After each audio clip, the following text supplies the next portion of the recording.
nous a amené à nous poser plein de questions. À ce moment-là, on est en février 2015. Ça a l'air loin du 1er mai, mais c'est très, très proche en termes syndicaux. Et là, les questions de 2012 ressurgissent.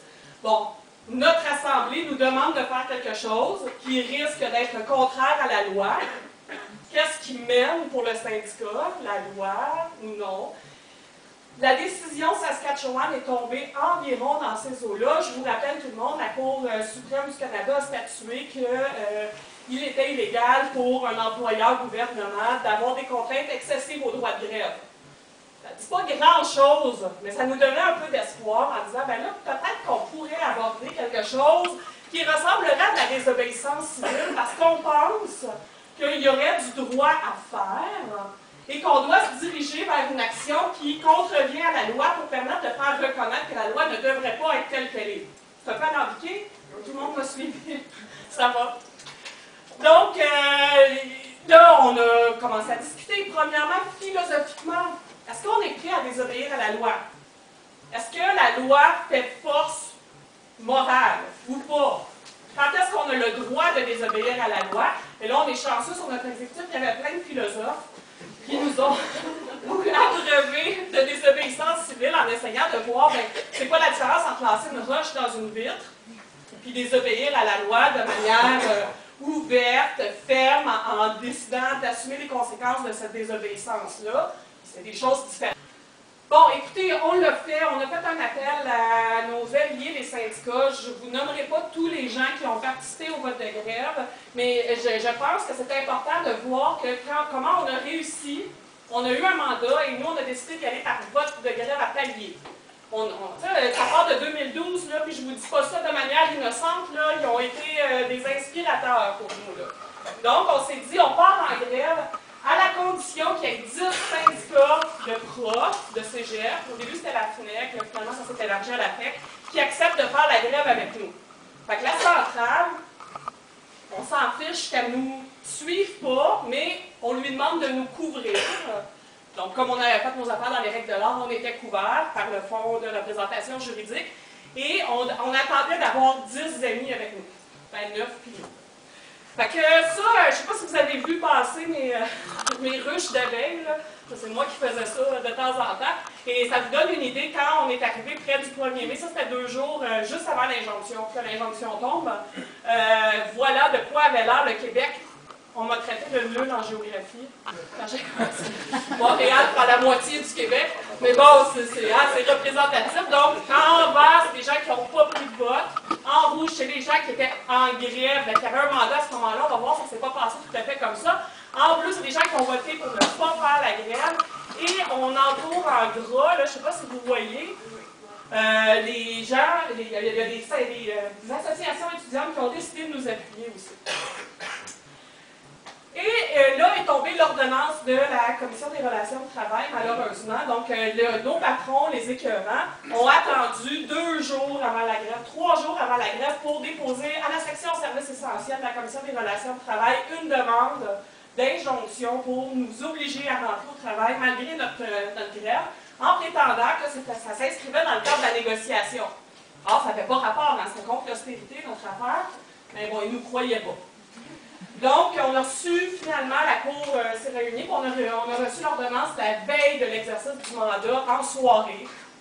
Nous, nos membres, ils étaient dans une salle, on était au téléphone avec les avocats de la CSN, ils nous expliquaient ce qu'il y avait dans cette ordonnance-là, puis ils nous disaient, vous devez dire à vos membres qu'il faut qu'ils rentrent, vous pouvez leur faire des clins d'œil, mais il faut qu'ils rentrent, sinon ils sont passibles de faire 1 an de prison, puis bon, c'était le tableau peint en noir au maximum. La question s'est posée, on a un mandat, nous on avait un mandat, il y avait 10 personnes qui nous suivaient. Est-ce que le mandat est effectif ou non dans ces conditions-là? Et là, c'est là que je veux insister là-dessus, c'est important de se préparer à ce moment-là, la veille de la grève. Quand arrive le moment où le juge statue et qu'il faut prendre des décisions pour ses membres et que là, on les envoie à l'abattoir pour avoir en tête d'avance ces scénarios-là. Bon, finalement, les gens ont choisi pas tout la même affaire. Chez nous, la grève, c'est faite. C'est pour ça qu'on dit que c'est une réussite. Là.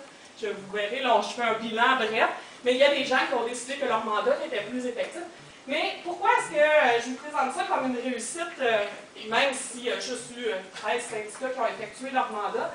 Parce que premièrement, stratégiquement, la désobéissance civile est dans nos cartons maintenant. Et pendant la négociation qui a suivi l'automne suivant, on a eu des positions de désobéissance civile théoriques, préalables au décret, qui n'a même pas eu lieu, qui se sont votées dans certains syndicats, parce que le débat avait déjà été fait. Ça, je pense que c'est important de poser ces pierres-là.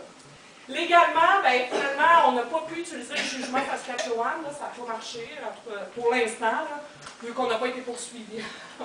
On est comme en attente, mais on a de l'expérience dans l'application de la loi, je trouve ça là. Au niveau des communications de syndicat à syndicat, parce que ça n'était pas une grève d'appareil, c'était une grève de plancher. Et ça, je pense que Facebook a été super, super utile, intéressant, mais on a aussi appris, quand on arrive au moment de l'injonction, c'est plus le temps d'être sur Facebook. Il faut avoir des moyens de communiquer. Il faut avoir des moyens de communiquer qui ne sont pas volatiles, qui nous, l'information finalement fuitait tout le temps. On ne sait pas comment, mais bon, il faut s'y attendre. Le mouvement s'est pas été assez tendu. Moi, de 2020, j'aimerais ça. Une autre grève sociale, j'aimerais ça que ça transcende, ça aille dans les écoles secondaires, dans la santé, ça serait le fun. Il faudrait voir comment. Bon, puis l'austérité est toujours là, évidemment. Il y a des gens qui ont payé les pots cassés dans certains syndicats, mais je pense qu'on peut rester avec des pierres qui sont posées pour la suite. Et je vous, brièvement, dans la minute qui me reste, peut-être vous dire, pour une prochaine fois, là, premièrement, ça prendrait une position d'appui à la désobéissance civile qui pourrait circuler en dehors de ceux qui sont prêts à la faire. C'est-à-dire, nous, on appuie ça, ces gens-là qui décident de se battre contre l'austérité, même s'ils désobéissent à la loi, on trouve que c'est moral. Donc ça aide parce qu'on a un appui public. Adoption d'un principe de plancher de grévistes, ça pour moi, c'est ça qui a sauvé notre patente. On avait attendu d'avoir des résolutions d'appareils, on n'y aurait pas pu y arriver. Donc, il faut à un moment donné être prêt à partir avec un certain risque quand on a atteint un certain plancher. Dire que c'était peut-être petit, ça sera à discuter, à réfléchir. Ça prendra un soutien financier aussi qui soit partagé. En cas de, s'il y a des gens qui font la grève, qu'il y en a d'autres qui ne le font pas, financièrement, ça serait le fun qu'on soit solidaire, qu'on soit capable d'assumer ça collectivement. J'ai rajouté ça pendant l'atelier de cet après-midi. Il me semble que d'avoir quelque chose qui est centré autour de contenu, d'avoir un manifeste d'éducation, de santé d'un Québec qu'on veut, là, ça serait intéressant pour une belle journée de grève où on pourrait s'en parler, qu'on pourrait adopter ça. Puis, deuxièmement, il faut préparer de manière très, très, très serrée les exécutifs ou les comités d'action qui sont investis à ce qui va se passer juridiquement, puis comment lire un texte juridique, puis comment lire ce que l'avocat te dit, parce que lui, il est tenu par la loi de te dire certaines choses, mais ça ne veut pas dire ce que ça a l'air de vouloir dire. Merci.